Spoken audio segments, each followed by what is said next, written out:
Hey, what's up? This is Ron D. Rock from Ugritone, and today we're going to take a look at the brand new Modern Doom drums. All right, so we're taking a look at Modern Doom drums piece by piece, and hopefully I'll be able to explain what each and every kit piece does and what it's kind of meant for and how you could use it in a different context. And so I'm just going to show you some examples how you can shape up the drum kit according to your needs. And what I've done is I've loaded the Zuber Doom preset, but I've changed the snare into the Cadison Studio snare. And let's go through all of the various different snares in the pack. So I'm just going to play you the beat right now and see how it sounds like.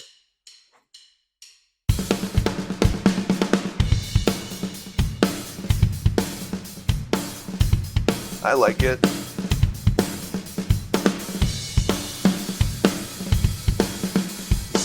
Really hear the hi-hat open up there, and okay, we got some ride bell action going on, cool. And the dual rides, always cool, always handy. All right, so that was a clip. I really personally like the Cadison Studio snare. It's got a nice, dry sort of, the snare wires are very tight. You know, it's got a very snappy response. That would be my first choice for anything kind of faster, metal, or just like a nice studio snare could probably work for funk or something that requires a bit of a snappier snare. All right, let's move on to the Ludwig Acrolite, which is also one of my favorite snares in this pack, and you'll hear exactly why.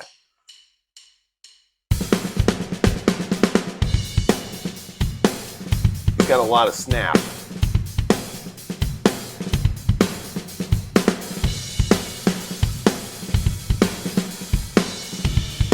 So yeah, the Acrolite's got more pop, more crack. I don't really know how to explain it, but I've always been a big fan of Acrolite, and in the OSDM drums, my favorite snare, or should I say the signature snare of the pack, is also an Acrolite. So Acrolites are always good to have in a sample library. This could be used for pretty much anything. This could work for modern metal, could work for old school metal, could work for rock, pop, country, you know, pretty much anything. All right, now we got the Bronze Phonic Ludwig, which I think might be my personal favorite out of this pack because it's just very explosive, has a lot of it's got a lot of definition to it, but it definitely breeds when it's really just like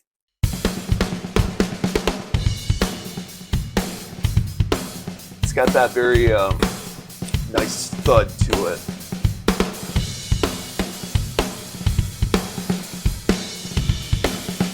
Yeah.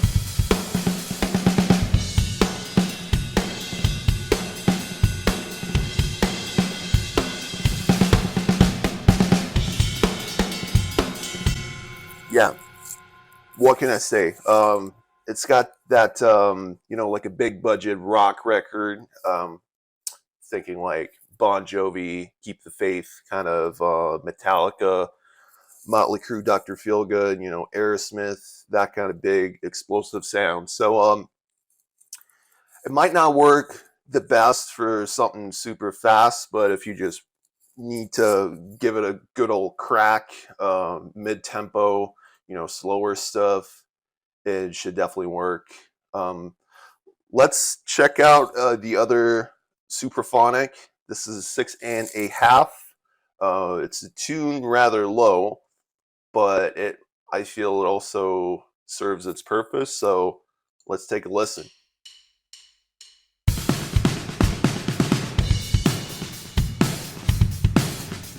And you know, if you feel like it's tuned too low, you could always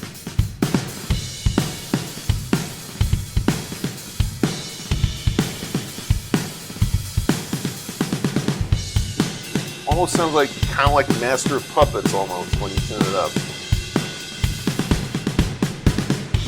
It's got a very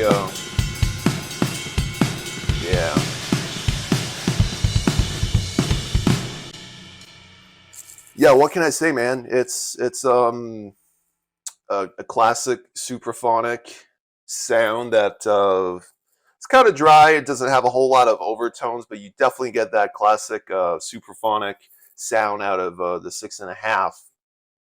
Then the pack also has another supraphonic, which is a 5-inch, which is tuned a bit different. And this one's more of, say, if I was a John Bonham, I wanted to make my drums sound like John Bonham. This would probably be my go-to snare. And let's listen to it.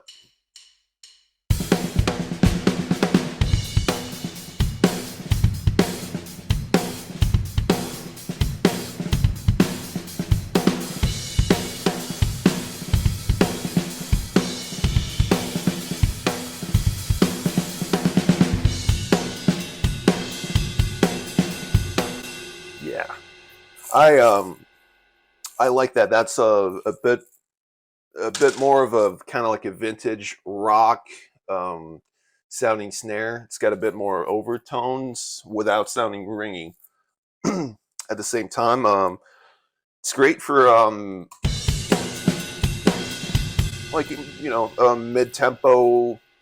Perhaps might sound a little too thin for the most extreme metal. And then the one last snare, which is a Premier Olympic, which is a 10-inch deep, so it's kind of like a marching snare. And this one's also tuned very low, and it's handy for. Oh, let's listen to it, and then we can say what it's handy for.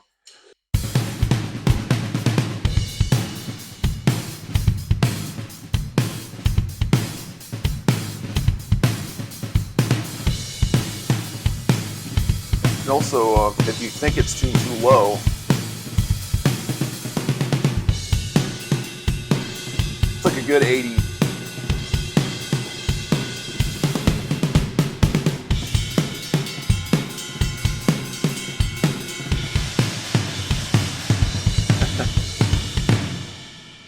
Yeah, I mean, you know, deep snares, they just pack a lot of punch in. That's the one thing I love about the Ugritone drums is the tune function, because you can really, you like the characteristic of the snare, but you don't fully agree with the tuning. You can kind of fine tune it yourself without really losing the attack or the punch from the transient. So that's a really handy feature that the Ugritone drums has. Now, all of these clips were played on the sub kick, which is, according to Haldor, they're all the same kick drum. It's just microphone configurations are a little different. So this was more of a sub kick dominant bass drum sound. So once we change it to modern, and let's change the snare into, I feel it. The modern kick goes really well with the Cadison Studio, and let's listen to it how, though, just by changing the kick drum, the feel of the drum kit just changes.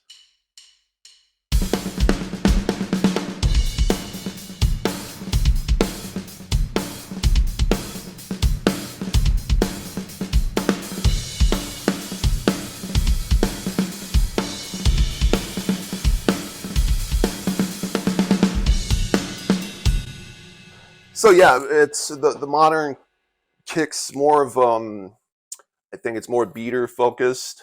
It's almost like if you just like crank up the highs, you know, you could probably make it.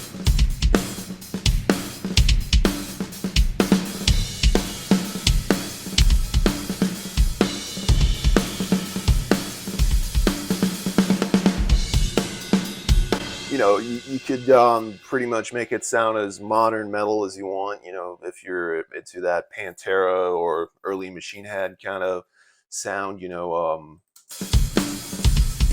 it's plus it still has that thud, so it's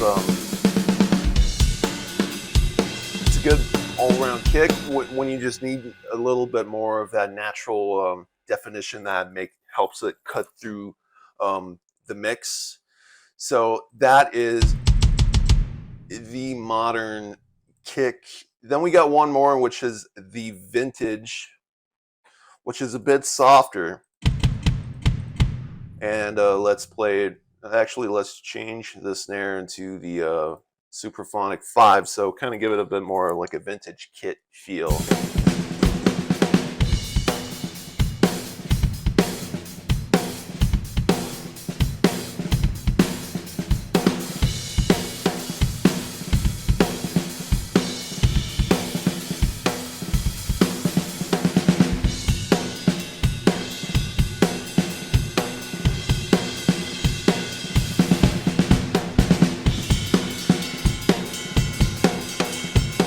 And the funny thing, if you just boost the mids, you can kind of make it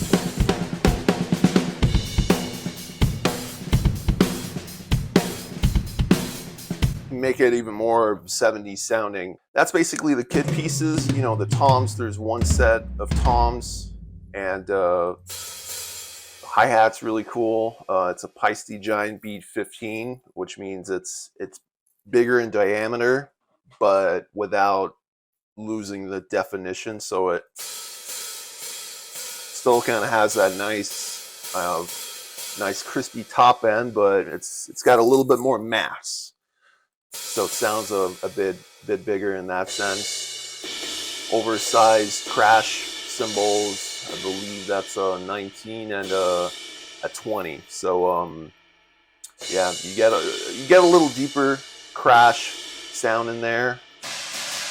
They also have this really cool 26-inch Wuhan China. Sounds like thunder. And same thing with the very classic sounding Paiste Giant Beat 24-inch ride. Gives you, and if you don't like the Paiste ride, there's also a Zildjian Mega Bell, which is for all cool blast beats. This will cut through any heavy guitars or any, you know, play as slow, play as fast as you want. The Mega Bell is pretty darn good. And we got a rim shot on the floor tom, so if you're doing like a rockabilly kind of stuff, always comes in handy. And then you can also, instead of 1, 2, 3 on a hi-hat, you can, you know, you got a pair of stick hits in there as well. And then the cool thing about it is the room it was captured in. The beautiful sounding room in Tall Pine Records in Poland. And let's just listen to it. Let's solo the Far Away Room. It sounds massive.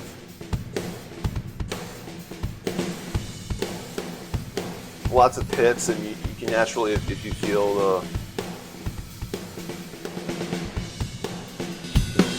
snares to, once you mute it, still sounds nice, but I mean the Far Away Room definitely opens it up. You know, the drum room itself doesn't sound like it's a tiny shack, you know, but it's not as doesn't really pack the ambience that we're looking for. And once these two are, it's like now we're talking with the close room and the far room together. And you got your overheads, very nice, very classic.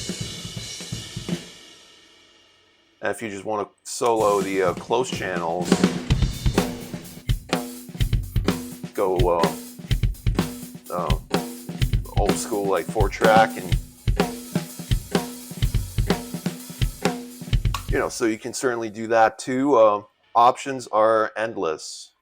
So but hey, that's it. Hopefully I've shown you the ins and outs of the modern Doom drums here today, and we'll be going back to work and doing some more stuff. And if you guys want to see some more material or content on the Modern Doom drums, please let me know in the comments, and I will see you in the next video.